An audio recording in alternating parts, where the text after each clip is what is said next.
இப்பொழுது நாம் ஒரு அருமையான கோவிலை பற்றி தெரிந்து கொள்ளப் போகின்றோம். இந்த கோவிலில் என்ன ஒரு விசேஷம் என்றால், அயோத்தியை ஆண்ட தசரத மகாராஜன் இத்தலத்திற்கு வந்துள்ளார். அது மட்டுமல்ல, அவரது மகனும் ஸ்ரீராமர் அவர்களும் இத்தலத்திற்கு வந்துள்ளார். அப்பேற்பட்ட ஒரு ஸ்தலம் இல்லையா?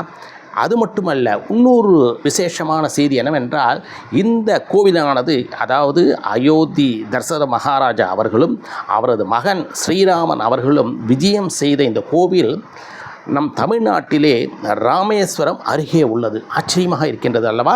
சரி, இப்பொழுது நாம் விஷயத்திற்கு வருவோம். தசரத மகாராஜாவுக்கு புத்திரபாக்கியம் இல்லை.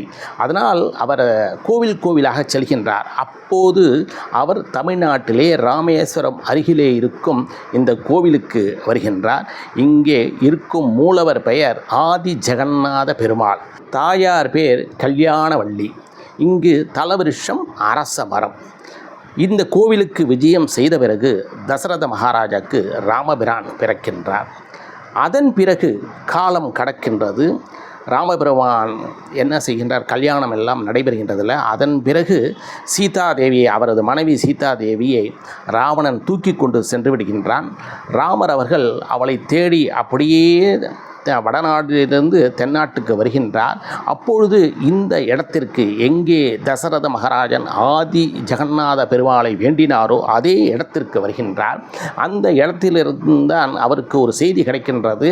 சீதை அவர்கள் இலங்கையிலே அசோகவனத்திலே இருக்கின்றார் என்று அனுமார் சொல்ல, தன்னுடைய படைகளை திரட்டி கொண்டு அவர் இலங்கைக்கு செல்ல வேண்டும் போரிட. அதற்கு அந்த இடையிலே ஒரு சமுத்திரம் இருக்கின்றது அல்லவா? அங்கே ஒரு பாலம் கட்ட வேண்டும். அந்த பாலம் கட்டுவதாக இருந்தால் சமுத்திர மகாராஜனிடம் பர்மிஷன், அனுமதி வாங்க வேண்டும். ராமர் அவர்கள் இந்த இடத்திலே எங்கே ஆதி ஜெகநாத பெருமாள் கோவில் இருக்கின்றதோ அந்த இடத்திலே அமர்ந்து கொண்டு சமுத்திர மகாராஜனிடம் அனுமதி கேட்கின்றார். ஒரு நாள் ஆனது அனுமதி கிடைக்கவில்லை, 2 நாட்கள் ஆனது அனுமதி கிடைக்கவில்லை, 3வது நாளும் அனுமதி கிடைக்கவில்லை. அந்த 3 நாட்களும் அந்த இடத்திலேயே தான் ஸ்ரீ ராமபிரான் அவர்கள் தங்கியிருந்தார். ஸ்ரீராமர் அவர்கள் 3 நாட்கள் தங்கியிருந்தார் அல்லவா? அந்த இடம் தர்பை புல்கள் நிறைந்த ஒரு காடு. அந்த தர்பை புல் மீது தான் அவர் உட்கார்ந்தார். இரவிலே படுத்து உறங்கினார். அந்த இடத்தின் பெயர் திருப்புல்லானி. இந்த இடமானது ராமநாதபுரம் மாவட்டத்தில் அமைந்துள்ளது. ஊர் பெயர் திருப்புல்லானி, கோவில் பெயர் ஆதி ஜெகநாத பெருமாள். சரியா? இன்றும் நீங்கள் அந்த கோவிலிலே பார்க்கலாம். ஸ்ரீ ராமபிரான் அவர்கள் ஸ்ரீ ரங்கநாதரை போல சயன கோலத்திலே இருக்கின்றார். அங்கே அந்த சன்னதியிலே சீதாதேவி இருக்க மாட்டாள். ஏனென்றால் அப்பொழுது அவள் இலங்கையில் இருந்தாள் இல்லையா? அது மட்டுமல்ல, லக்ஷ்மணரும் அந்த சந்நிதியில் இருக்க மாட்டார். அதற்கு பதிலாக லக்ஷ்மணன் உங்கள் எல்லோருக்குமே தெரியும், ஆதிசேஷனோட அவதாரம் இல்லையா? அதனால் அவர் ஆதிசேஷனாக அங்கே இருப்பார். மேலும் ஸ்ரீ ராமபிரான் அவர்கள் இந்த பாலம் கட்டுவதற்காக சூரியனிடத்திலும் சந்திரனிடத்திலும் கூட ஆலோசனை பெறுகின்றார். அதனால் அந்த சந்நிதியிலே நீங்கள் சூரியனையும் சந்திரனையும் பார்க்கலாம்.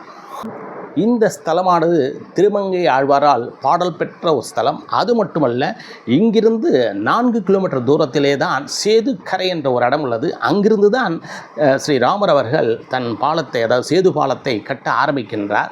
அந்த பாலத்தை பற்றி கூட குலசேகர ஆழ்வார், திருமழிசை ஆழ்வார் மற்றும் ஆண்டாள் தன்னுடைய பாடல்களிலே இந்த பாலத்தை பற்றி சொல்லியுள்ளார்கள். எப்பேற்பட்ட ஒரு ஸ்தலம் இல்லையா? ஆண்டாள் அவர்கள் தன்னுடைய பாடலிலே இந்த ஸ்தலத்தை பற்றி குறிப்பிட்டுள்ளார்கள். எப்பேற்பட்ட ஒரு கோவில், எப்பேற்பட்ட ஒரு இடம் அல்லவா? இந்த ஸ்தலமானது ராமேஸ்வரத்திலிருந்து 52 கிலோமீட்டர் தூரத்திலும், ராமநாதபுரத்திலிருந்து கிட்டத்தட்ட ஒரு 12 கிலோமீட்டர் தூரத்திலும் உள்ளது. இந்த சேதுக்கரையை பற்றி நான் சொன்னேன் அல்லவா?